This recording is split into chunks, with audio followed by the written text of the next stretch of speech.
Vamos continuar a falar sobre a história da igreja, hoje falando sobre os celtas.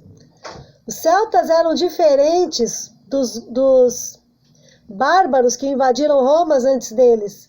Os godos, os visigodos, esses tinham algum conhecimento do cristianismo. Os celtas não.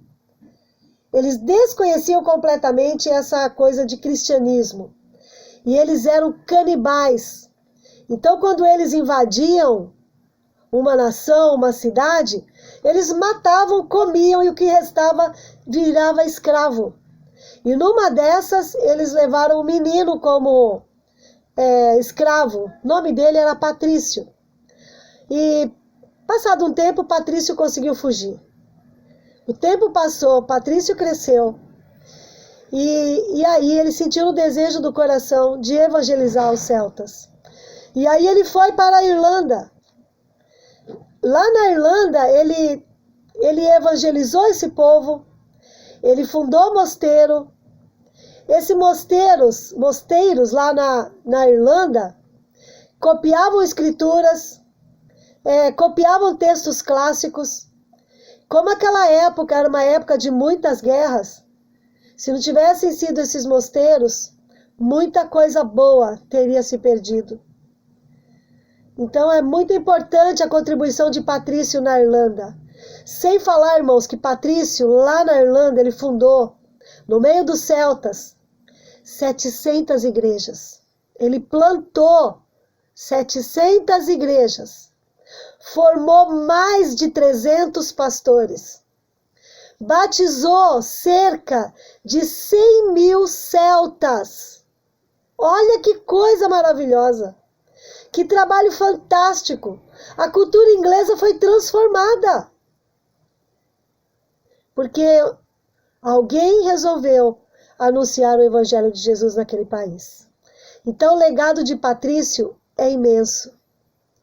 Até hoje na Irlanda tem o dia de São Patrício. Esse homem ganhou aquela nação para Jesus. Aquela nação foi toda evangelizada. Não somente por ele, mas por aqueles também que ele preparou para ajudar nessa obra. Um grande nome que nós temos também nesse período é o Columba. Columba é do ano de 521 a 597. Ele é um monge irlandês e ele é conhecido como o apóstolo da Escócia. Ele fundou a ilha de Iona, lá perto da costa da Escócia. E ali ele fundou um mosteiro para evangelizar os bárbaros pictos. E ali naquele mosteiro, na costa da Escócia, ali se tornou um grande centro missionário. A contribuição de Columba para a evangelização dos escoceses também foi muito grande. Outro nome dessa época, Agostinho de Cantuária. Ele era um monge beneditino, Roma o enviou com mais 40 monges para evangelizar a Inglaterra no ano de 597 d.C. Ele é considerado o fundador da igreja lá da Inglaterra e foi o primeiro arcebispo da Cantuária. Mas ele tinha um método diferente do Patrício. Patrício, Columba se preocupavam com a evangelização individual, de falar o coração de cada pessoa. O Agostinho de Cantuária não. Ele já evangelizava a massa. Já evangelizava assim um monte de gente. E várias pessoas já aceitavam a Cristo. Talvez tenha sido o início dos grandes evangelistas. Esse Agostinho de Cantuária. Que legado esse homem deixou. Uma coisa espetacular. Um outro nome dessa época é Bonifácio. Bonifácio foi enviado à Alemanha, Holanda, aquela região.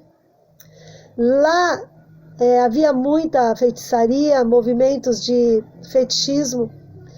Ele derrubou a árvore de Thor, que era um local sagrado, e construiu uma igreja lá no alto. Não é muito abusado? Pois ele fez isso. E quando a gente lê uma história dessa, a gente pensa, pronto, mataram o cara. Fez uma loucura. né? Nós nem aprovamos esse tipo de método, mas foi o que ele fez. E quando ele construiu aquela igreja, ele começou a evangelizar. E aí, irmãos, houve uma grande revolução ali naquela região da Alemanha e da Holanda. Muita gente se rendeu a Cristo.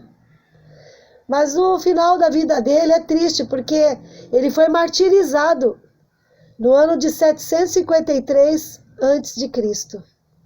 Então Deus usou várias pessoas nesse período.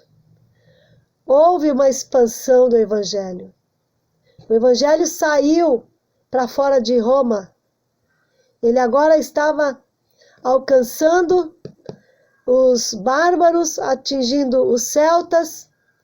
E no nosso próximo encontro eu vou falar dos vikings, ano 800 depois de Cristo. Se você gostou desse vídeo, curta, compartilhe. E outras pessoas poderão ver o que você está vendo hoje. Que Deus nos abençoe. E até lá.